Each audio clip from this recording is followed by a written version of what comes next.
Sunlight leans against the windowsill, tracing patterns on the broad monstera leaves.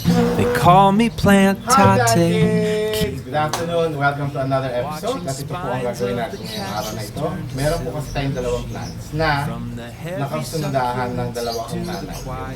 So, erotical mom ko, tsaka yung aking spiritual mom. So, gusto po nila itong mga halaman na ito. At magpo-propagate tayo para sa kanila, para pagpunta ulit nila dito sa bahay ay mabigay na natin sa kanila, or pag nag-stable na, pwede natin ibigay sa kanila. Okay? Let's go! Ayan, so ngayon naghanda lang tayo ng mga propagating pots natin. Ito, mga to. At titingnan natin kasi kung ilan yung immediately matatanggal natin. Tapos kasi itong mga to, nakikita niyo ba itong mga to? Yan, mga suloy na po yan. So ilulubog lang natin sa lupa. Through these spots, papatong natin sila dyan kung saan sila. And then, doon na po sila tutubo. Okay? We will see. Let's do this now.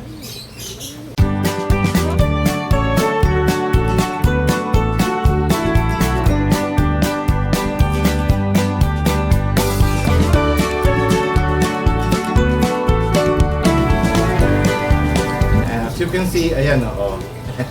Hindi ko na kailangan masyadong, ayan o, nakita nyo to? Ito yung dati kong nilubog na ganyan. So ngayon, pwede na natin siyang putulan kasi etong batch na to, may sarili na siyang ugat.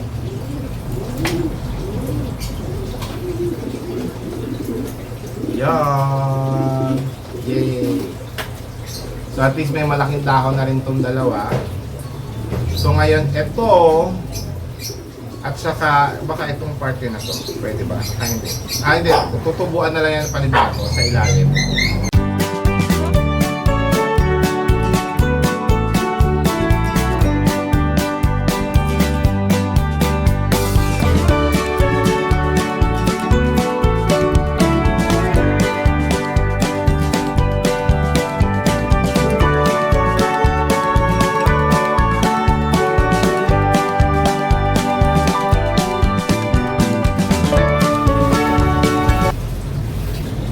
Kasi tinanggal, kumbaga nilipat lang natin ng lupa, pero technically katulad ng ginamit ko, meron pa rin akong ginamit na soil from the previous pot. So yan, hinaluan lang natin. So ngayon, ayan o, parang lumabas na 1, 2, 3, parang lumabas na 5 pot pa siya. Para pantay. Yan. Okay? So, ayan na po ang ating unang propagation, ang ating mirabilis, Philodendron mirabilis, na meron na tayo ngayon technically 1 to 5 pots, di ba? From 1 pot to 5 pots, dahil nga meron na tayong mga propa na ayan, pinri pot. Okay, although yung isa ko dito na putol ko, hopefully mabuhay. Kasi, yun nga, hindi naman natin sa pinutol from the main mother, no? Okay. So, ngayon gagawin naman natin yung isang, agave natin. Hindi ko nga sure yung po agave yun or what, or, anong tawag doon? Agave or, Sansevieria. Pero I think it's an agave.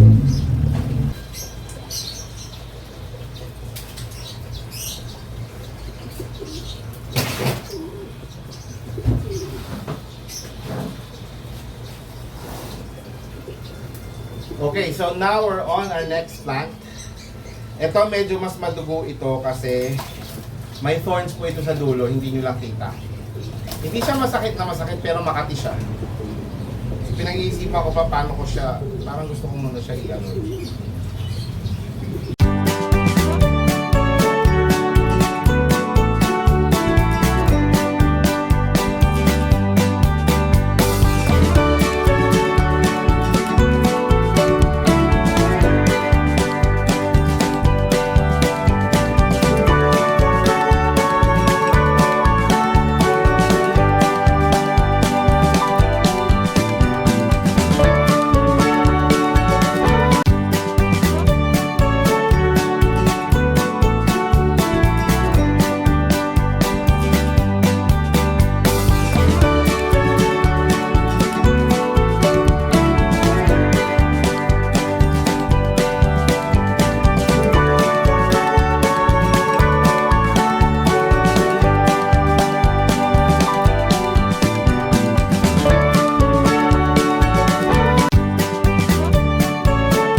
Okay, so dito na po natin tatapusin ang ating episode.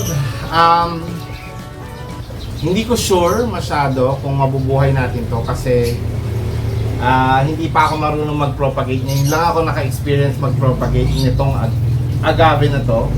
Parang agave stricta yata ang pangalan niya.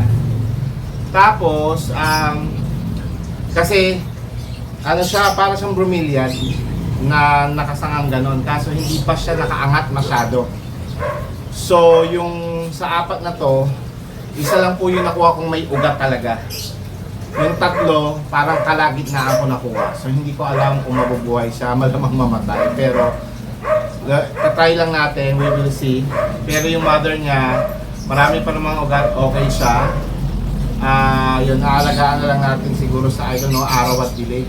Itong mga to, siguro, lalagay muna natin siya sa mga lilim ng konti.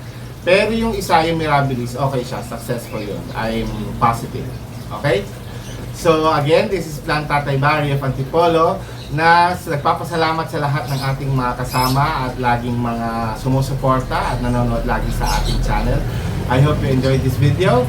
And I would like to say thank you and hello sa ating mga bagong subscribers. Okay? So bye, Plant Kids!